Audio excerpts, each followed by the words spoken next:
ಹಿಂದುತ್ವದ ಹೆಸರಿನಲ್ಲಿ ಗಲಾಟೆ ಮಾಡುವುದನ್ನೇ ವೃತ್ತಿ ಮಾಡಿಕೊಂಡಿರುವ ಕೊಲೆ ವೇಶ್ಯಾವಾಟಿಕೆಯಂತಹ ಗಂಭೀರ ಆರೋಪಗಳನ್ನು ಹೊತ್ತಿರುವ ಪುನೀತ್ ಕೆರೆಹಳ್ಳಿ ಮತ್ತು ಆತನ ಪುಂಡರ ತಂಡ ಮೊನ್ನೆ ಶುಕ್ರವಾರ ಬೆಂಗಳೂರಿನ ರೈಲ್ವೆ ನಿಲ್ದಾಣಕ್ಕೆ ರಾಜಸ್ಥಾನದಿಂದ ಬಂದಿದ್ದ ಮಾಂಸದ ಪಾರ್ಸೆಲ್ಗಳು ನಾಯಿ ಮಾಂಸದ ಬಾಕ್ಸ್ಗಳು ಎಂದು ಗಲಾಟೆ ಮಾಡಿದರು. ಪುನೀತನ ಮಿತಿಮೀರಿದ ವರ್ತನೆ ಮತ್ತು ಗೂಂಡಾ ನಡವಳಿಕೆಗಾಗಿ ಅವನನ್ನ ಬಂಧಿಸಿರುವ ಪೊಲೀಸರು ಅವನನ್ನ ಈಗ ಜೈಲಿಗಟ್ಟಿದ್ದಾರೆ.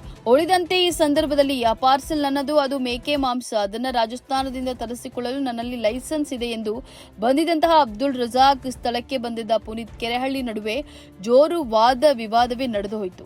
ಅಷ್ಟರಲ್ಲೇ ಸ್ಥಳಕ್ಕೆ ಬಂದ ಬಿಬಿಎಂಪಿ ಅಧಿಕಾರಿಗಳು ಆ ಮಾಂಸದ ಸ್ಯಾಂಪಲ್ ಶೇಖರಿಸಿ ಅದರ ಸತ್ಯಾಸತ್ಯತೆಯನ್ನು ತಿಳಿಯಲು ಅದನ್ನ ಹೈದರಾಬಾದಿನ ಲ್ಯಾಬಿಗೆ ಕಳಿಸಿದ್ದಾರೆ. ನಿನ್ನೆ ಈ ಬಗ್ಗೆ ಅಪ್ಡೇಟ್ ಕೊಟ್ಟ ಕರ್ನಾಟಕದ ಗೃಹ ಮಂತ್ರಿ ಪರಮೇಶ್ವರ್ ಅವರು ಅದು ನಾಯಿ ಮಾಂಸವಲ್ಲ, ಮೇಕೆ ಮಾಂಸ ಎಂಬ ರಿಪೋರ್ಟ್ ಲ್ಯಾಬ್ನಿಂದ ಬಂದಿದೆ ಎಂದು ಹೇಳಿದ್ದಾರೆ. ಜೊತೆಗೆ ಅದನ್ನ ನಾಯಿ ಮಾಂಸ ಎಂದು ಗುಲ್ಲೆಬ್ಬಿಸಿ ಜನರಲ್ಲಿ ಗೊಂದಲ ಮೂಡಿಸಲು ಪ್ರಯತ್ನಿಸಿದವರ ಮೇಲೆ ಕ್ರಮ ಜರುಗಿಸಲಾಗುತ್ತಿದೆ ಎಂದು ಪುನೀತ್ ಕೆರೆಹಳ್ಳಿಯ ಬಂಧನದ ಬಗ್ಗೆ ಮಾಹಿತಿಯನ್ನು ನೀಡಿದ್ದಾರೆ. ಆದರೆ ಆ ಮೇಕೆ ಮಾಂಸ ಜನರ ಸೇವನೆಗೆ ಅರ್ಹ ಗುಣಮಟ್ಟ ಹೊಂದಿದೆ ಎಂಬುದರ ಬಗ್ಗೆ ಇನ್ನು ವರದಿ ಬರಬೇಕಿದೆ ಅಂತ ಹೇಳಲಾಗ್ತಾ ಇದೆ. ಇದರ ನಡುವೆ ನಮ್ಮ ಕನ್ನಡ ಒನ್ ನ್ಯೂಸ್ ಚಾನೆಲ್ಗೆ ಸ್ಪಷ್ಟನೆ ಕೊಟ್ಟಿರುವ ಅಬ್ದುಲ್ ರಜಾಕ್ ತಮ್ಮ ವಿವರಣೆಯನ್ನ ಕಳಿಸಿಕೊಟ್ಟಿದ್ದಾರೆ. ಅವರ ವಿವರಣೆಯ ನಡುವೆ ಕೆಲವು ಪ್ರಶ್ನೆಗಳು ಹಾಗೆ ಉಳಿದಿದ್ದು ಅವುಗಳಿಗೆ ಅಬ್ದುಲ್ ರಜಾಕ್ ಉತ್ತರಿಸಬೇಕಾಗಿದೆ. ಮೊದಲ ಪ್ರಶ್ನೆ, ಅಬ್ದುಲ್ ರಜಾಕ್ ಹಾಗೂ ಈ ಪಾರ್ಸೆಲ್ಗಳಿಗೆ ಏನ್ ಸಂಬಂಧ? ಎರಡನೇ ಪ್ರಶ್ನೆ, ರಜಾಕ್ ಪ್ರಕಾರ ಈ ಕಾನೂನುಬದ್ಧ ವ್ಯಾಪಾರದ ಲೈಸೆನ್ಸ್ 20 ಜನರ ಮಾಲೀಕತ್ವದಲ್ಲಿರುವ ಕಂಪನಿ ಹೆಸರಿನಲ್ಲಿದೆ. ಆದರೆ ಆ 20 ಜನರ ಪಟ್ಟಿಯಲ್ಲಿ ರಜಾಕ್ ಹೆಸರು ಇದೆಯೇ? ಈ ಪ್ರಶ್ನೆಗೆ ಅವರು ಯಾಕೆ ಉತ್ತರ ಕೊಡ್ತಾ ಇಲ್ಲ? ಮೂರನೇ ಪ್ರಶ್ನೆ, ಅಬ್ದುಲ್ ರಜಾಕ್ ಹೆಸರು ಈ ವ್ಯಾಪಾರದ ಲೈಸೆನ್ಸ್ ನಲ್ಲಿ ಇಲ್ಲ ಅಥವಾ ಅವರು ಮಾಲೀಕರಲ್ಲಿ ಒಬ್ಬರಲ್ಲ ಎಂಬುದಾದ್ರೆ ಅವರೇ ಯಾಕೆ ಈ ಎಲ್ಲಾ ಪ್ರಕ್ರಿಯೆಯಲ್ಲಿ ಕಾಣಿಸಿಕೊಳ್ತಿದ್ದಾರೆ? ಈ ಪ್ರಶ್ನೆಗಳಿಗೆ ಉತ್ತರ ಕೊಡದ ಹೊರತು ಅಬ್ದುಲ್ ರಜಾಕ್ ಅವರನ್ನ ಅನುಮಾನದ ದೃಷ್ಟಿಯಿಂದಲೇ ನೋಡಬೇಕಾಗ್ತದೆ. ಅಬ್ದುಲ್ ರಜಾಕ್ ಕೊಟ್ಟಿರುವ ವಿವರಣೆ ಹೀಗಿದೆ. ನೋಡಿ, 10-12 ವರ್ಷಗಳಿಂದ ಈ ಬಿಸ್ನೆಸ್ ನೆಮ್ಮದಿಯಾಗಿ ಮಾಡಿಕೊಂಡು ಒಂದು ಕಡೆ ನಾವು ಬರ್ತಾ ಇದ್ದೀವಿ. ಇತ್ತೀಚೆಗೆ ಒಂದೂವರೆ ತಿಂಗಳ ಹಿಂದೆ ಇನ್ನು ಸ್ವಲ್ಪ ಜನ ಬಂದುಬಿಟ್ಟು ನಮಗೆ ಕಷ್ಟ ಕೊಡೋದನ್ನು ಶುರು ಮಾಡಿದ್ರು. ಸುಮ್ಮನೆ ಬಂದುಬಿಟ್ಟು ನೀವು ಮಾಡ್ತಿರೋದು ಇದು ಇಲ್ಲಿಗಲ್ಲು, ಇದರಲ್ಲಿ ಅದು ಲೈಸೆನ್ಸ್ ಎಲ್ಲಿದೆ, ಅದಿದೆ, ಎಲ್ಲಿದೆ ಅಂತೇಳ್ಬಿಟ್ಟು ನಮಗೆ ಪ್ರಶ್ನೆ ಮಾಡಿದ್ರು. ಆವಾಗ ನಾವು ಅವ್ರಿಗೆ ನೀವು ಯಾರು ಕೇಳೋಕ್ಕೆ, ನಮ್ಮ ಹತ್ರ ಎಲ್ಲ ಇದೆ, ನಮಗೆ ಅಧಿಕಾರಿಗಳು ಯಾರಾದರೂ ಬಂದು ಕೇಳಿದ್ರೆ ಅವ್ರನ್ನ ಉತ್ತರ ಕೊಡ್ತೀವಿ ಅಂತ ಹೇಳಿದ್ವಿ. ನಂತರ ಏನಾಯಿತು ಅಂತ ಹೇಳಿದ್ರೆ ಇವರು ಬೇರೆ ಬೇರೆ ಇಲಾಖೆಗಳಲ್ಲಿ ಹೋಗಿ ನಮ್ಮ ವಿರುದ್ಧ ಕಂಪ್ಲೇಂಟನ್ನು ಕೊಟ್ಟರು. ಪೊಲೀಸ್ ಇಲಾಖೆಯಲ್ಲೂ ಕಂಪ್ಲೇಂಟ್ ಕೊಟ್ಟರು, ಕಾರ್ಪೊರೇಷನಲ್ಲೂ ಕಂಪ್ಲೇಂಟ್ ಕೊಟ್ಟರು. ನಾವು ಎಲ್ಲ ಇಲಾಖೆಗಳಿಗೆ ಉತ್ತರ ಕೊಡ್ತಾ ಬಂದ್ವಿ. ನಾವು ಲೈಸೆನ್ಸ್ ತೋರಿಸ್ಬಿಟ್ಟು ನಮ್ಮ ಹತ್ರ ಏನೇನಿದೆ ಎಲ್ಲ ಲೈಸೆನ್ಸ್ ಇದೆ, ನಮ್ಮ ಹತ್ರ FSSAI ಇದೆ, BBMP ಲೈಸೆನ್ಸ್ ಇದೆ, ಟ್ರೇಡ್ ಲೈಸೆನ್ಸ್ ಇದೆ, ಎಲ್ಲ ತೊಗೊಂಡೋಗಿ ಅವ್ರಿಗೆ ತೋರಿಸಿದ ನಂತರ ಅವರು ಒಂಥರ ಏನೂ ನಮ್ಮದು ನಡೀತಾ ಇಲ್ವಲ್ಲ ಇಲ್ಲಿ ಅಂತೇಳ್ಬಿಟ್ಟು ಇವ್ರಿಗೆ ಏನಾದ್ರು ಮಾಡಿ ಒಂದು ದ್ವೇಷ ಇಟ್ಕೊಂಡು ಮನಸ್ಸಲ್ಲಿ ಒಂದು ದುರುದ್ದೇಶದಿಂದ ಆ ಪಿಂಪ್ ಕೆರೆಹಳ್ಳಿ ಮತ್ತು ಅವರ ತಂಡ ಸೇರಿ ಸುಮ್ಮನೆ ನಮಗೆ ಹಿಂಸೆ ಕೊಡುವ, ಕಷ್ಟ ಕೊಡುವ ಪ್ರಯತ್ನವನ್ನು ಪಟ್ಟರು.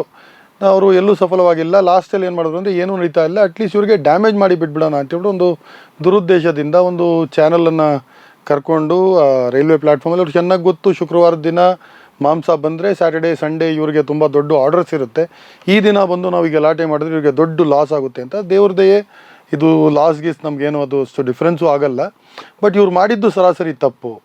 ಅದು ಅಲ್ಲದೆ ಮಾಧ್ಯಮಗಳು ಅರ್ಥ ಮಾಡ್ಕೊಂಡಿಲ್ಲ. ಸುಮ್ಮನೆ ಒಬ್ಬ ಅಯೋಗ್ಯ, ಒಬ್ಬ ಪಿಂಪು, ಅವನು ವೈಶ್ಯವಾಟಿಕಲ್ಲಿ ತೊಳಗಿದ್ದ. ಅವನು ಮೊದಲು 2013ರಲ್ಲಿ DJ ಹಳ್ಳಿ ಸ್ಟೇಷನಲ್ಲಿ ಅವನ ವಿರುದ್ಧ ವೈಶ್ಯವಾಟಿಕೆ ಕೇಸ್ ಇದೆ. ಹೆಣ್ಣುಮಕ್ಕಳ ಮೈ ಮಾರಾಟ ಮಾಡಿದಂತಹ ಮನುಷ್ಯ. ಅವನಿಗೆ ಏನು ಹಿನ್ನೆಲೆ ಇರುತ್ತೆ? ಅವನ ಹ್ಯಾಬಿಚುವಲ್ ಅಫೆಂಡರ್, ರೆಗ್ಯುಲರಾಗಿ ಹೋಗೋದು, ರೋಲ್ ಕಾಲ್ ಮಾಡೋದು, ಜನರ ಹತ್ರ ಕಾಸು ಕೇಳೋದು, ಕಾಸು ಕೊಟ್ಟಿಲ್ಲ ಅಂತೇಳಿದ್ರೆ ಅವ್ರನ್ನ ಹಿಂಸೆ ಕೊಡೋದು. ಹಾಗೆ ಮಾಡಿ ಒಬ್ಬ ನಮ್ಮದೇ ಸಹೋದರ ಇದ್ರೀಸ್ ಅವನಿಗೆ ಸಾಯಿಸ್ಬಿಟ್ಟ ಇವನು.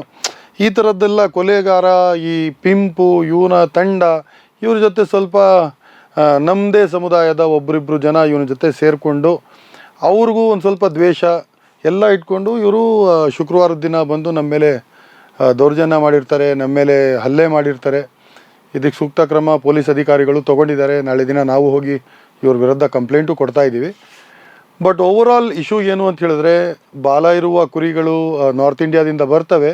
ಅದು ತೊಗೊಂಬರೋದು ಲೀಗಲ್ ಆಗಿರುತ್ತೆ. ಅದಕ್ಕೆ ಒಂದು 4 ಡಿಗ್ರಿ ಟೆಂಪ್ರೇಚರನ್ನು ಮೇಂಟೈನ್ ಮಾಡಿ ಅಂತ FSSAI ಹೇಳಿರುತ್ತೆ. ನಮ್ಮ ಹತ್ರ ಅದೆಲ್ಲ FSSAI ರೂಲ್ಸ್ ಪ್ರಕಾರ ನಾವು ತೊಗೊಂಬರ್ತಿರ್ತೀವಿ. ಯಾಕೆ ಅಂತ ಹೇಳಿದ್ರೆ ಅವತ್ತು ಗಲಾಟೆ ಆದ ದಿನ ನಾವು ಕರ್ಕಸಲ್ಲಿ ಕೈ ಹಾಕಿ ಅದನ್ನು ನಾನು ತೋರಿಸಿದ್ದೀನಿ ಐಸನ್ನು ನೋಡಿ, ಇದು 0 ಡಿಗ್ರೀಸ್ ಮೇಂಟೈನ್ ಆಗಿದೆ ಅಂತೇಳಿ ಟೆಂಪ್ರೇಚರ್. ಯಾವ ಹೋಟ್ಲಿಗೆ ಸಪ್ಲೈ ಮಾಡಿ, ಮಾಲ್ಗೆ ಸಪ್ಲೈ ಮಾಡಿ, ನೀವು ಎಲ್ಲೇ ಇದಕ್ಕೆ ಸಪ್ಲೈ ಮಾಡಿ, ಮೊದಲು ಅವರು ಟೆಂಪ್ರೇಚರ್ ಚೆಕ್ ಮಾಡ್ತಾರೆ. ಪ್ರಾಪರ್ ಟೆಂಪ್ರೇಚರ್ ಮೇಂಟೈನ್ ಆಗಿದ್ದರೆ ಮಾತ್ರ ಅವ್ರು ತೊಗೊಳ್ತಾರೆ. ಟೆಂಪ್ರೇಚರ್ ಮೇಂಟೈನ್ ಆಗಿಲ್ಲ ಅಂದರೆ ಅವರು ಮಾಂಸವನ್ನು ತೊಗೊಳ್ಳೋದೇ ಇಲ್ಲ, ಕ್ಯಾನ್ಸಲ್ ಮಾಡಿಬಿಡ್ತಾರೆ. ಅವರು ಕ್ಯಾನ್ಸಲ್ ಮಾಡಿ ನಮಗೆ ವಾಪಸ್ ಕೊಡೋಲ್ಲ, ಡಿಸ್ಕಾರ್ಡ್ ಮಾಡ್ತಾರೆ ಅವರು. ಇಷ್ಟು ಸೀರಿಯಸ್ ಇರುವಾಗ, ಇವಾಗ ಟೆಕ್ನಾಲಜಿ ಇಷ್ಟು ಬೆಳೆದಿರುವಾಗ ಕೆಟ್ಟ ಮಾಂಸ ತೊಗೊಂಡು ಹೋಗಿ ಯಾರು ಮಾರಿಬಿಡ್ತಾರೆ, ಅವ್ರು ತೊಗೊಂಡ್ಬಿಡ್ತಾರೆ ಅಂತ ಹೇಳೋದು ಇದು ಸರಾಸರಿ ಸುಳ್ಳಾಗಿರುತ್ತದೆ. ಅದಕ್ಕೆ ಇವ್ರು ಏನೂ ನಡೆದಿಲ್ಲ ಅಂತಬಿಟ್ಟು ಆ ಬಾಲ ಇರೋದ್ರಿಂದ ಇದು ನಾಯಿ ಮಾಂಸ ಅಂತ ಹೇಳಕ್ಕೆ ಶುರು ಮಾಡಿದ್ರು. ಇವಾಗ ಎತ್ತರವಾದ ಕುರಿಗಳು ಬನ್ನೂರಲ್ಲಿ ಕುಳ್ಳಗಿರುವ ಕುರಿಗಳಿರ್ತವೆ. ಅದೇ ನೀವು ಅಮೀನ್ಗಢದಲ್ಲಿ ನೋಡಿದ್ರೆ ಅದು ಎತ್ತರವಾಗಿರುವ ಕುರಿಗಳಿರ್ತದೆ. ಎತ್ತರವಾಗಿರೋ ಕುರಿ ಅಂತ ಹೇಳ್ಬಿಟ್ಟು ಅದಕ್ಕೆ ಕತ್ತೆ ಅಂತ ಹೇಳಕ್ಕೆ ಬರುತ್ತಾ? ಅದು ಬುದ್ಧಿ ಇಲ್ದಿರೋ ಕೆಲಸ ಮಾಡಿದ್ರು ಮಾಧ್ಯಮಗಳು. ಅದೇನು ದ್ವೇಷ ಇದೆಯೋ ಅವ್ರಿಗೆ ಅರ್ಥ ಆಗಿಲ್ಲ. ಮುಸ್ಲಿಂ ಸಮುದಾಯ ಅಂತ ಹೇಳಿದ್ರೆ ಅವರು ಯಾವತ್ತಿಗೂ ಕೂಡ ಟಾರ್ಗೆಟ್ ಮಾಡೋದೇ ಕೆಲಸ ಮಾಡ್ತಾರೆ. ಸರಾಸರಿ ತಪ್ಪು ಮಾಡಿದೆ ಎಲ್ಲ ಮಾಧ್ಯಮಗಳು ಅಂತ ಹೇಳಲ್ಲ, ಕೆಲವೊಂದು ಮಾಧ್ಯಮಗಳು ಈ ದುರುದ್ದೇಶದಿಂದ ಒಂದು ಹಾಕಿ ಕೆಲಸವನ್ನು ಮಾಡಿದ್ರು. ಅದು ಸರಾಸರಿ ತಪ್ಪು.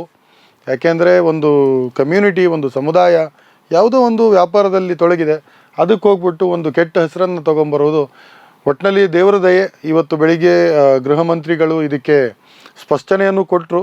ಏನು ಅಂತ ಹೇಳಿದ್ರೆ ಅದು 100% ಕುರಿ ಮಾಂಸ ಅಂತ ಹೇಳ್ಬಿಟ್ಟು ಪ್ರೂವ್ ಆಗಿದೆ. ಇನ್ನು ಮುಂದಕ್ಕೆ FSL ರಿಪೋರ್ಟ್ ಬರುತ್ತೆ, ನೀವು ನೋಡ್ಕೊಳ್ಳಿ. ಇದು ಉತ್ತಮ ಗುಣಮಟ್ಟವಾದ ಮಾಂಸವಾಗಿರುತ್ತದೆ. ಇದು ಒಂದು ಸ್ಪೆಷಲ್ ಬ್ರೀಡಿಂದ ಬಂದಿರುವ ಕುರಿಗಳು.